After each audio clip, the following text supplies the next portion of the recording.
Okay, so right, good to go. Welcome to the Foreign Correspondents Club of Thailand. My name is Dominic Falder. I'm a past president many years ago of the club. And we do these programs quite regularly on Wednesday nights, big panel programs. On Mondays we like to do films. Especially when we can get a good one, which we're going to get tonight. Before I get on with this evening, just to point out a few things that are coming up.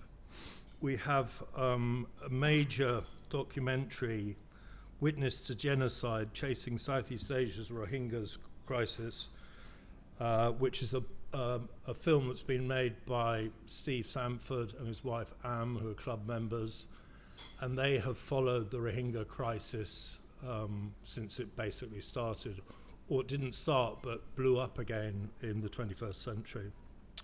So that's a 15-year labour of love and a very important documentation of one of the most serious, egregious acts against a minority people, probably since the Pol Pot years.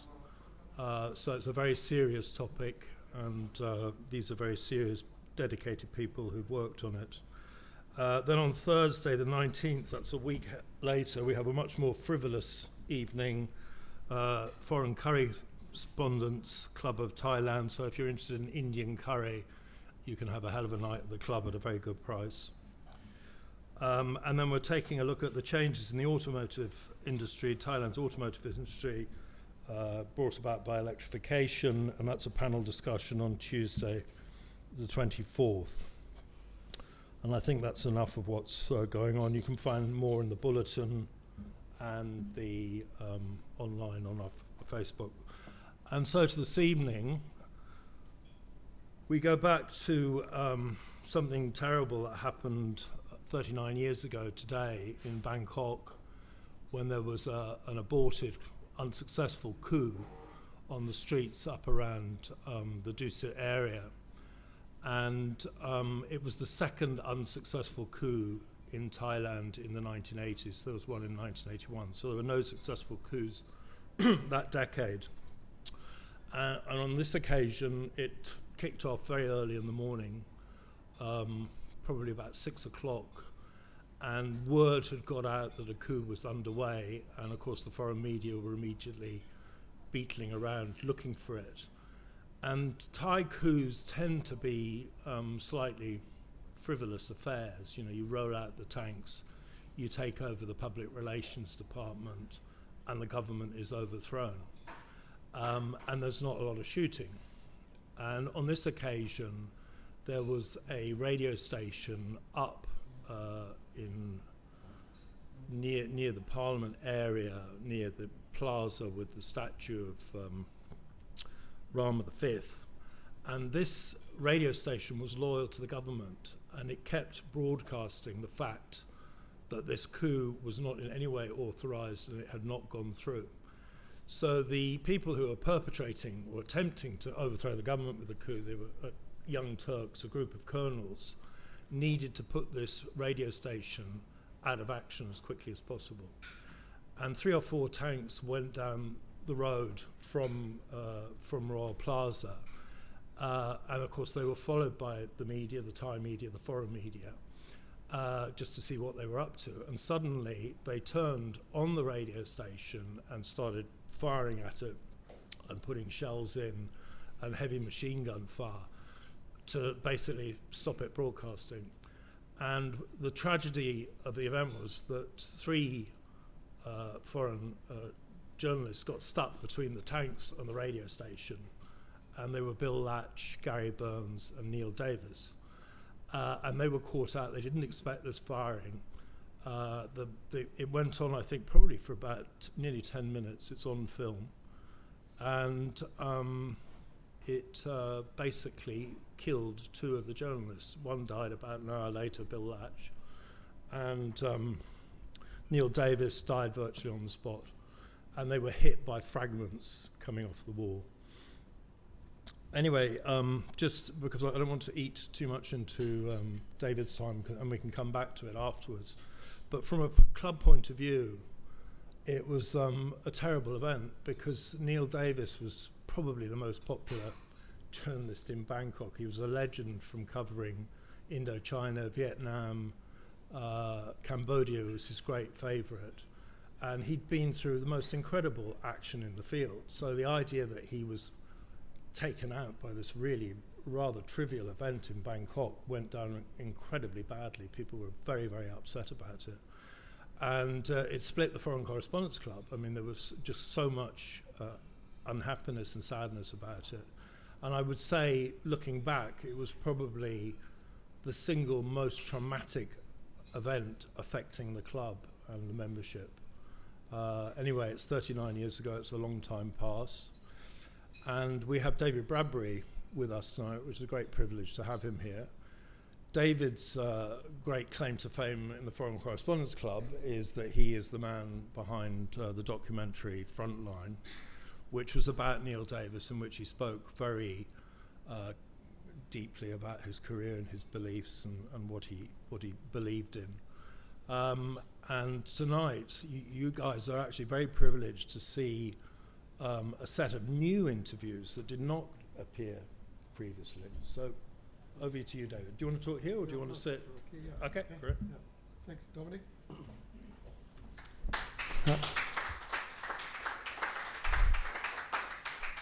Thanks to you all for coming, and it's been quite a passion of mine, a desire for the last 12 or 20 years to do this. So when I booked the tickets for my two kids, Omar here and Nikita, who I'm training up on the camera at the back there, to go over to Europe and then on to the States, I said, we're going to time it so we're going to be in Bangkok for the 9th of September and to be able to be there to honour Neil and to be able to show this film. So my prepared script for the night goes something like this. In 1985, 10 years after Neil Davis had survived 11 long years of filming frontline combat during one of the most brutal wars of the 20th century, a war that claimed 5 million Vietnamese lives on both sides. The Vietnam War, or the American War, as the Vietnamese rightly call it, one of the world's greatest ever war cameramen and journalists was gunned down in a senseless coup in the back streets of Bangkok. Neil had the nickname of the Fox from his closest friends and admirers here at the Foreign Correspondents Club in Bangkok. And on September the 9th, 39 years ago today, the Fox had finally run out of Lady Luck as a hail of bullets and tank artillery rounds ricocheted around him, killing sound recordist Bill Latch and traumatising fellow Australian cameraman Gary Burns for the rest of his life. 40 years ago, as a rookie first-time filmmaker, aged just 27, I had the privilege to meet Neil and make my first film, Frontline, when Neil Davis was on his honeymoon, of all things, coming down to Australia. I'd been corresponding with Neil and making a film generally about war cameramen and correspondents, photojournalists that covered the Vietnam War, and all the old hacks that I spoke to said, look, your film is going to be incomplete if you don't track down and interview this guy called Neil Davis. So I wrote him a letter in Bangkok where I tracked down his address where he was working for NBC, and he said, gave me this amazing 2-page typed letter, manual typewriter in those days, saying he was coming to Australia and he'd be happy to sit down to talk to me about those things like fate and about covering the Vietnam War, the moral responsibilities of a cameraman, photographer in a war zone, and so on. And so he came to Northbridge in Sydney, and in his safari suit, which he was known for that era, and a horrible dress sense that Tim Page called him out for many a time. But in the backyard of Ros and Tim Bowden, Tim, who wrote One Crowded Hour and tragically died last week before he got a chance to see this film, I put him, Neil, behind with a banana palm behind him there, thinking it looks like Asian. It's a cheap way of doing it since I didn't have the budget at the time to be able to fly over to Bangkok or chase him halfway around the world into more tropical, exotic, romantic settings. So that 50 minutes, 5 rolls of anyone here that's old school that knows 7247 Kodak and 16mm rolls. I shot 5 rolls that day with David Perry, the cameraman, and it just blew my mind. I got more mileage out of those 5 rolls, which makes up basically half or more of Neil Davis and the interviews, than I did for the next 50 rolls that I'd shot on Neil, to the point where he was going off to Karachi for the hanging of Bhutto Senior, and I was on my way back to a failed love affair because I think my girlfriend at the time had fallen secretly in love with Neil Davis, and I just didn't come up to his standard at all in the pecking order, and I sat down on his bed in Bangkok with his borrowed Nagra tape recorder, and I dared to ask him the question, which ironically comes into the title of tonight's film, Death is a Lady. And I knew that he'd spoken about it in maybe Tim Bowden's book or something, and I dared to ask him, what did you mean by death is a lady? I was a 27-year-old wannabe filmmaker, had a background in journalism, worked at the ABC in Australia and so on, but he did not want to talk about that. But he indulged me to give me his interpretation of what it meant to soldiers and people that were in the front line. They would just give a nod or a mutual acknowledgement, which to him it said would be like reading chapters in a book, just one acknowledgement. Yes, she's here. And so I hung with those lines, which made it into Frontline, but to see the significance of it in tonight's film. So back to my prepared script here. Aside from garnering my first Oscar nomination for Best Documentary of 1981, Neil became my mentor, as he had done for many other young journalists, cameramen and war photographers. Keen as I was to follow in his footsteps, I learned a lot from Neil in making that film, not least of which was keep the camera rolling no matter what. I learned another important truth in reporting from Neil too, not to surmise what you think might have happened in writing a story or an on-camera link. Neil was a stickler to facts and only reporting what you know from first-hand observation to be the truth. Don't embellish or make up the bits in between the facts, and nothing but the facts to make it more sellable or dramatic reading story. I had hoped that there would have been 10, 20 younger journalists and wannabe freelance photographers and reporters here tonight with podcasts and that, but alas, I look around the room and it's just old fellas and women a bit younger than me, my generation. But anyway, I wrote these lines with them in mind. You younger media freelance and agency journalists, photographers and videographers here tonight, aged in your 20s, 30s and 40s, have been privileged to be born into an era in which you will be witnesses and scribes, chroniclers of history in the gargantuan struggle between the world's two mightiest superpowers, the fading American empire and the rise of China.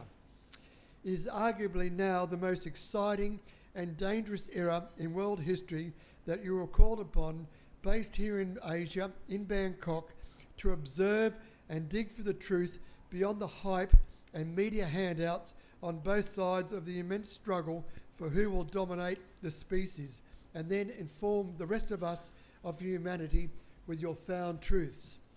You could look no better for a mentor and inspiration from which to inform your courage and integrity in faithful reporting what you see firsthand than Neil Davis.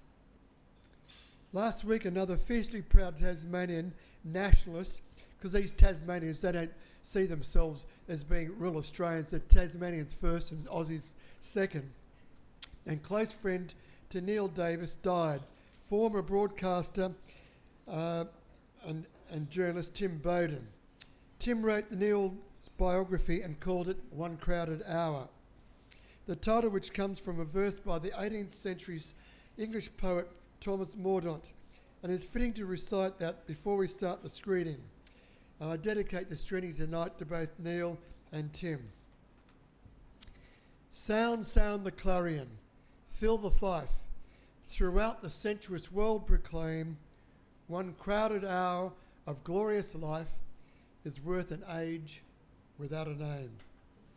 Thank you.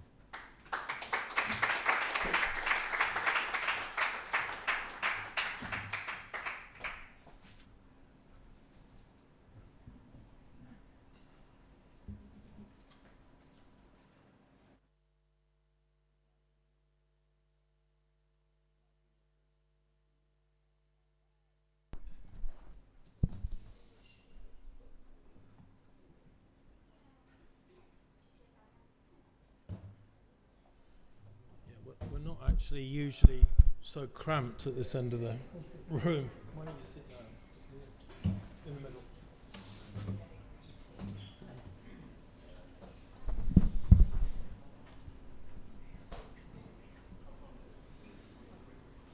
David, what does the latest film add, your new edit, what does it add to Frontline, do you feel?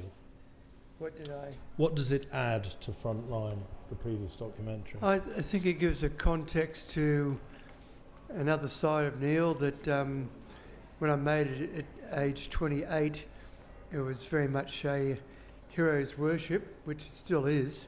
But I think, when someone is dead and you've had a passage of time go by, and your own experience with doing what I've done in the last 40-odd years since I made Frontline, it gives you an opportunity to say stuff and to reveal more layers of the onion peeled back to reveal who Neil was. And that's, I think, is probably the better part of it.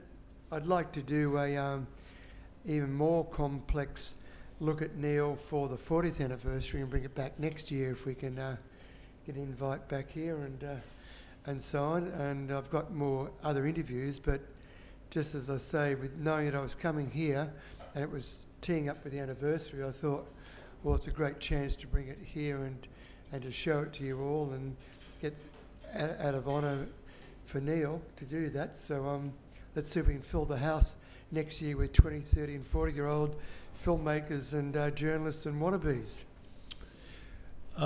Gary Burns, as we all know, was very traumatised by what happened and basically gave up and went back and had a career as a sports TV producer, if I recall.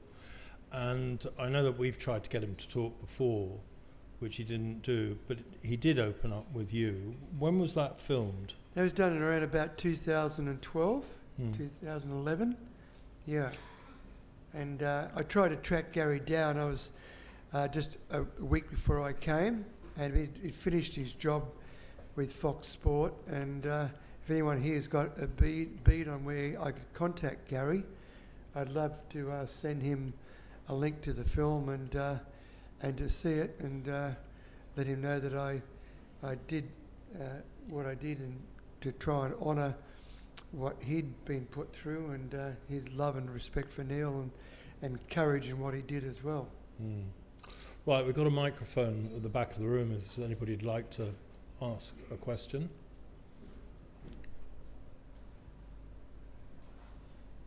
The old hacks in the corner smirk. This one here. No, that one there. Just set that button there. Lock it. It's good. Here we go. Hello, David. My name is Robert Stockfish, I'm a member of the FCCT. Has anybody actually been charged with who's been responsible for his death? No, I think it was probably someone here would be more akin to knowing what happened with regard to that. I think it was one of those things that was just brushed over and collateral damage, to use that expression, even though Neil was obviously had great respect even within the Thai military and the police force. I spoke to someone a couple of months ago that said that one of the heads of the drug squad, Thai drug squad, turned out at Neil's funeral because he had a great respect for Neil and so on. Yeah, I mean the tanks that were involved, there were 4, and the numbers on those tanks were clearly identifiable. Everybody knows which regiment they came from. So in terms of the people that were firing on the tanks, they could have been tracked down if there was a will to do it. But of course they were operating under orders, so it's the people above them, the colonels, the Young Turks, that were responsible for what happened. And quite often in these situations, there are truces that are declared immediately just to calm the whole situation down. And the colonel in charge left the country and returned, 10 years later, and became the president of the Senate. So it gives you an idea of the total lack of accountability for these sorts of incidents. And this one turned out very badly. The one in 81, which was also a failure, nobody was killed that I can recall. But in 85, they killed Neil Davis, Bill Latch, that we know of amongst the journalists. They killed at least 4 or 5 civilians, including people who were just in the traffic in Samsen Road at the end, who got caught in the firing when the government troops came in. And then inside the radio station, it's always been a mystery how many people were killed. But there was one Thai journalist who got in there, Nick Devakun, who was working for Agence France Presse, and he actually got into the chamber upstairs, and they had pulled the curtains down off the wall, if the curtains hadn't already come down with the gunfire. And his estimate that there were at least 8 bodies underneath those curtains. So the toll was quite high, and it was also very dispersed. People got hit by shrapnel in Nonthaburi Market, which is kilometres away from where the action took place. And of course, there was the first round of firing in which Neil Davis was killed, and then there was a lull, and there was a second round that kicked in later, and that's when the civilians, we think, were killed. So the first bout took out the journalists and the people in the radio station. But what we're seeing at the moment, as you all know in this room, with journalists, Al Jazeera and so on in Gaza, that are being deliberately targeted by the IDF and so on, the number of journalists that are being killed, there's an increase, as you all would know, that journalists are fair game. It hasn't always been the case, but in recent wars, that seems to be the way that it's headed, that you kill the messenger to stop the information getting out, and that's a terrible indictment of where we're at, where journalists are seen as fair game. There's no repercussions for those that are responsible for their murder. Same way as there's no repercussions for war crimes that are being committed against innocent civilians in Gaza, or in the case of Hamas, against the 1,1300 Israelis that were killed in the October 7th attack.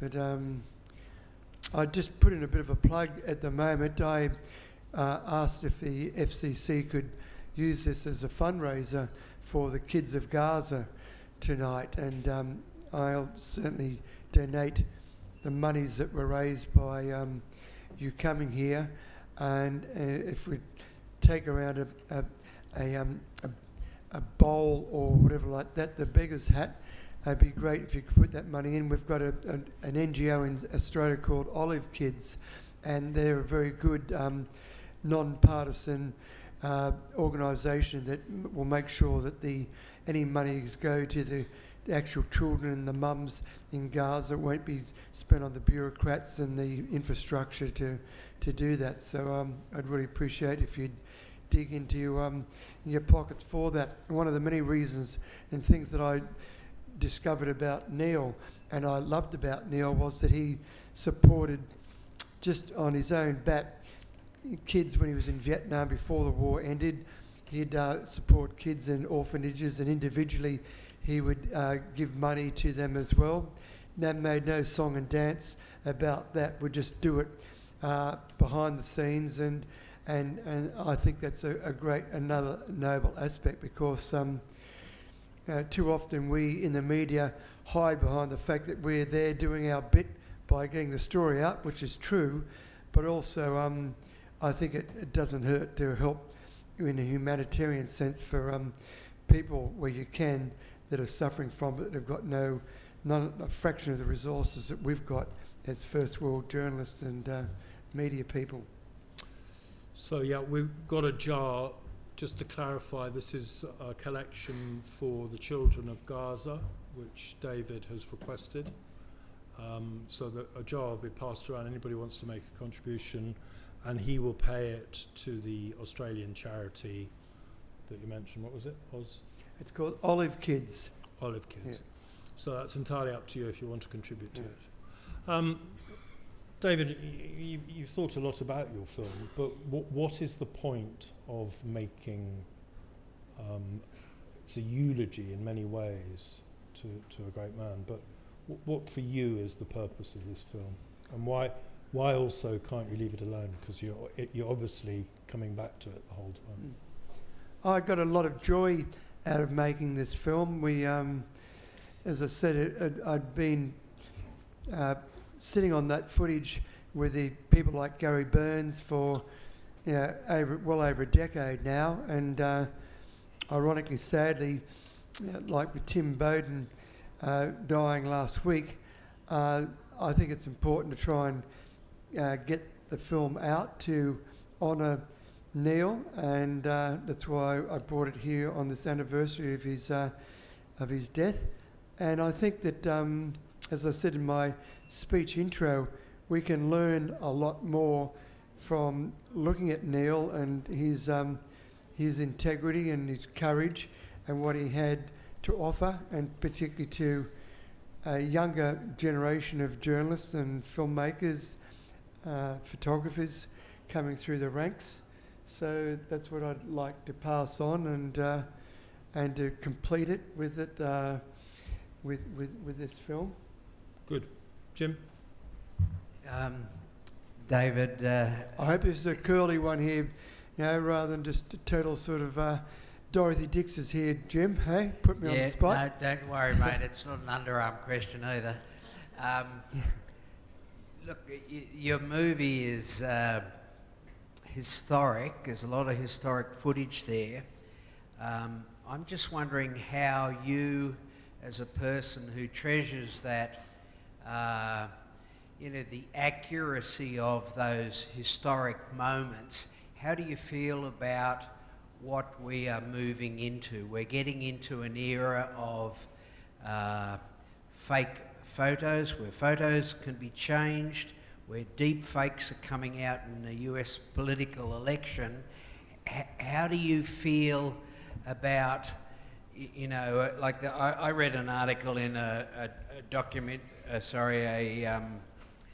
website called The Verge recently, which said the days of a photo being an unforgeable record of an incident are going, and that soon there will be, I think Google are putting out handsets where every person will be able to edit the photo or the footage that they shoot on their mobile phone.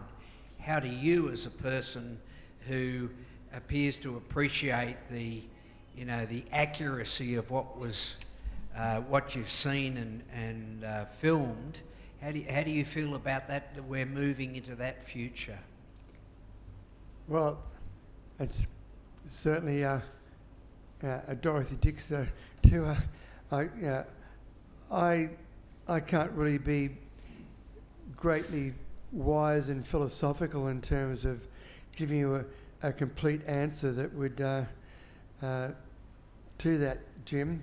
I just know that individually, as people in the media, we have the responsibility to be professional and to be moral about what we do. And I can't talk for the big corporations like Google and Facebook and all the others like that. I can only hope that, but I'm a bit cynical in that hope. I can only hope that we will still have a place for good independent journalism, and people will honour that. But I know in my case, I've really found it hard since I hit the, for the last 12 years or 15 years, I haven't had a commission, one single commission from the ABC, Australian Broadcasting Corporation, or SBS in Australia to support my kids, my family through filmmaking at all. I still make films like this. This was done with a budget of zero because I have a passion, a commitment to getting films out, and it gives me a great sort of joy, as I said, to be able to do something against the grain and to be able to come and show it to an appreciative audience like yourselves here. I wish I had 1 million followers on Facebook that would give me $1 for every time they hit on my film, and I'd keep on going, and I'd then have a school where I encourage other young filmmakers to go out and do the similar sort of things. But I can only suck and see and do what I can do until they bury me, and or also end up in the funny farm in a nappy with dementia or something. Which might be a happy sort of end in itself. Good. Thank you. Yeah. I did go back again, Jim, to that comments I made in my speech again, that I would love, on the one hand, to be 30 or 40 years of age now, knowing what I know as a result of all the amazing journalists and filmmakers and my own life experience that I've had, to be able to see where the scenario is going to play out in the world, and particularly in this part of the world, because as we know, it's going to be quite amazing and very deadly in many ways to see where things go. I'm not just talking about a stoush between China and the United States over Taiwan.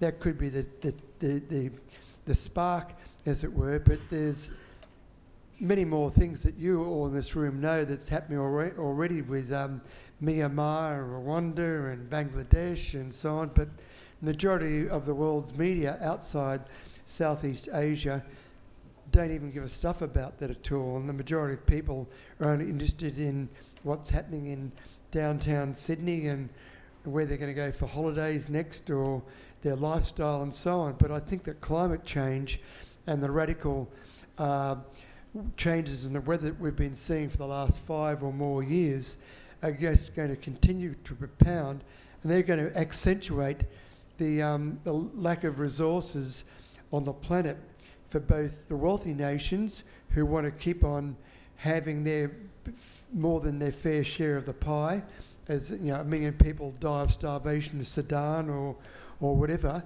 And then, of course, with the rise of China and the rise of India and the middle class in those countries, they are also going to want a TV in every room for their kids, air conditioning in summertime and so on like that. And the planet just cannot take that. So it's going to make it even more, I don't want to use the word exciting because that's voyeuristic, and it's going to make it very dramatic for us as responsible journalists and chroniclers of that, and how we play it will depend upon our own individual integrity. And of course the sad part of it is the continuing concentration of the media in the hands of fewer and fewer players who represent that 1% of the world's elite and rich that want to just keep things going on the way they do.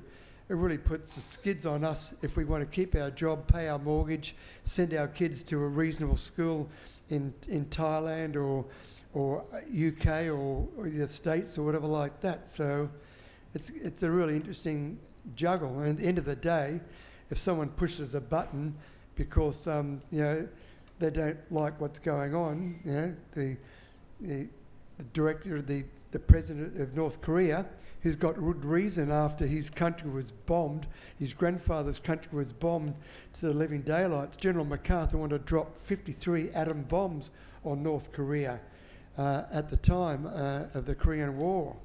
And it's both exciting but also very scary territory that we're going into, and all of us that are parents in this room know that, and just look with aghast about and just hope and pray.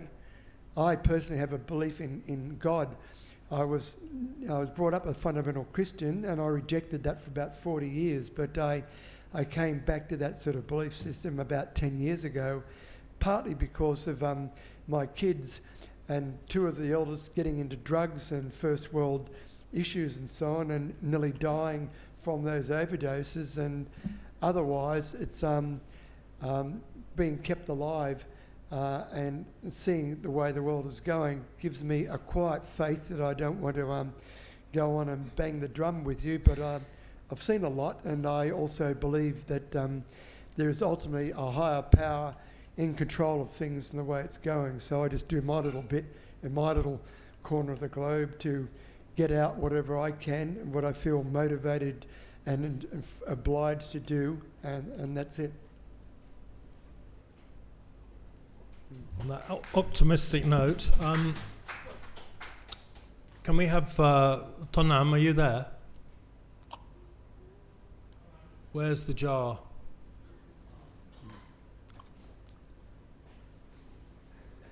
Well, I'm grateful you're all coming tonight. It was really good. I didn't know whether it'd get an audience of 5 or 50 or what, but I can see just by the look on your faces, and you're sitting there looking back to do it, my world premiere, as it were. It was good to see that the film was touching your hearts and your head, and you were relating to it, and so I'm rewarded in that, and my joy continues from getting a positive response to you in coming along to see it. So thank you very much, everyone. Okay, so Yeah.